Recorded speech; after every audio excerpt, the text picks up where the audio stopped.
Riche de Dieu au centuple. Dans l'évangile de Marc.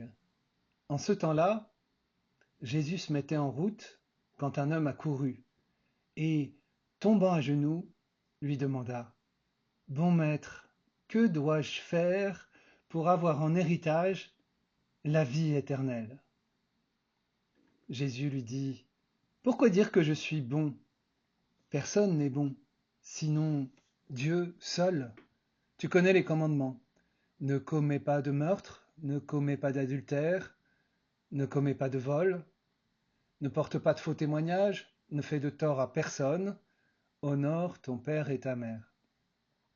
L'homme répondit: Maître, tout cela je l'ai observé depuis ma jeunesse. Jésus posa son regard sur lui et l'aima. Il lui dit: Une seule chose te manque. Va, vends ce que tu as, donne-le aux pauvres. Alors tu auras un trésor au ciel. Puis viens, suis-moi.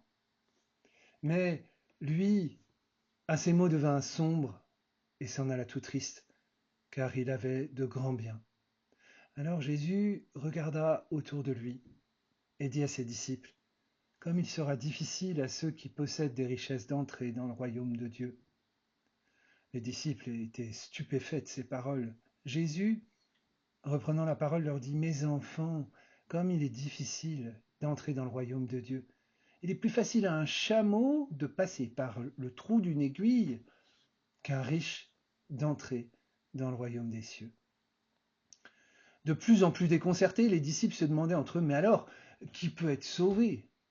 Jésus les regarde et dit: Pour les hommes, c'est impossible, mais pas pour Dieu, car tout est possible à Dieu.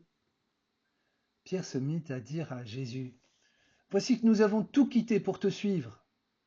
Jésus déclara: Amen, je vous le dis, nul n'aura quitté à cause de moi et de l'Évangile une maison, des frères, des sœurs, une mère, un père, des enfants ou une terre sans qu'ils reçoivent en ce temps déjà le centuple.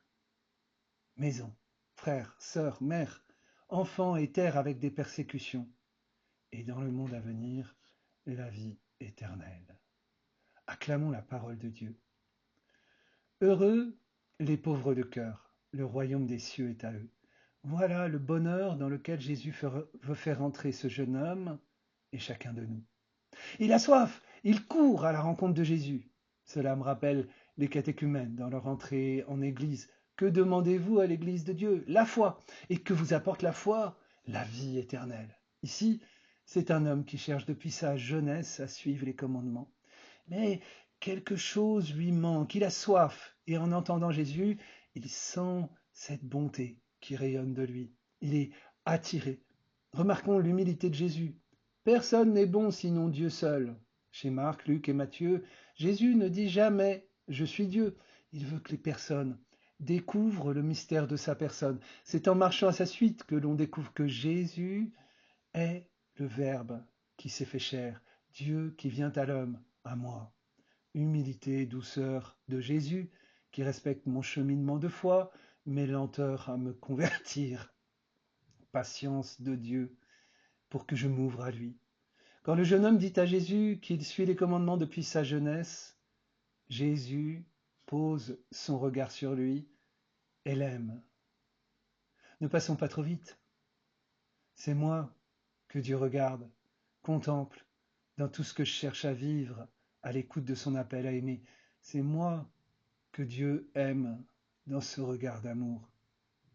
Laisse-toi regarder par le Christ. Laisse-toi aimer. Laisse ce regard te révéler ce qu'il y a de beau et de bon en toi, dans le silence de la prière, dans le cœur à cœur avec Dieu. Ce regard est celui du Père qui t'a fait pour aimer, c'est-à-dire pour partager sa vie d'amour dès maintenant et pour toujours. Mais il y a aussi dans ce regard l'appel de Dieu, l'attraction de Dieu à aimer davantage, à aller plus loin dans la vie d'amour unie à Jésus. Ce regard entraîne, appelle, purifie. En Saint Jean, moi je suis la vraie vigne, et mon Père est le vigneron. Tout sarment qui porte du fruit, il le purifie en le taillant pour qu'il en porte davantage. Mais vous déjà, vous voici purifiés grâce à la parole que je vous ai dite. Jean 15, 1-3. La parole de Dieu, quand elle est accueillie, travaille en nous comme un ferment, tout en respectant toujours le consentement de notre liberté. Celui qui veut venir à ma suite, qu'il, si tu veux, Seigneur, affermis ma volonté pour l'ajuster à ta volonté, qui est la vie éternelle pour moi, le salut. Il devint tout triste. On sent une joie dans cette rencontre avec Jésus, une espérance, et puis tout d'un coup, devant cet appel à donner ses richesses, l'homme s'assombrit. Ce n'est plus la lumière de la vie qui est en Jésus qui l'attire, mais les ténèbres qui l'enferment, et il est triste. N'attristez pas l'Esprit Saint, dira saint Paul aux Éphésiens 4, 30. La parole du Christ veut le purifier, l'émonder encore davantage pour qu'il porte du fruit, et le jeune homme est attaché à ses biens, enfermé. Ne passons pas trop vite. Ce jeune homme, c'est probablement moi, sur tel ou tel domaine de ma vie où Jésus m'appelle à aller plus loin dans le don de moi-même, et je résiste. C'est le combat spirituel, les douleurs de l'enfantement de l'homme libre dans l'amour. Aimer, c'est tout donner, se donner soi-même, dit Thérèse. Dans la vie de foi et d'amour, on va de commencement en commencement. On n'est jamais arrivé. Chaque pas, on appelle un autre pour grandir dans l'amour en union avec Jésus. Quels sont ces lieux où je résiste encore à l'appel au don de moi-même et de mes richesses? Quels sont ces lieux où je peux discerner une forme d'attachement à mes richesses, une peur de les perdre, une tristesse de pouvoir les perdre et de ne pas pouvoir m'en détacher? Qui perd sa vie à cause de moi la gagne. À Dieu, rien d'impossible dans l'amour. Mais voilà, la bonne nouvelle est là, ce qui me semble impossible à réaliser par mes propres forces. Me détacher de mes richesses, quitter le vieil homme enfermé sur ses biens, pour vivre en homme nouveau, en Christ, libre. Tout cela est possible à Dieu. L'Esprit a ressuscité Jésus d'entre les morts. Dès cette vie, il veut me donner cette vie plus forte que la mort et plus forte que tout enfermement, cette vie libre dans l'amour. À Dieu, rien d'impossible dans l'amour, dans le salut. Aimer, c'est tout donner, se donner soi-même.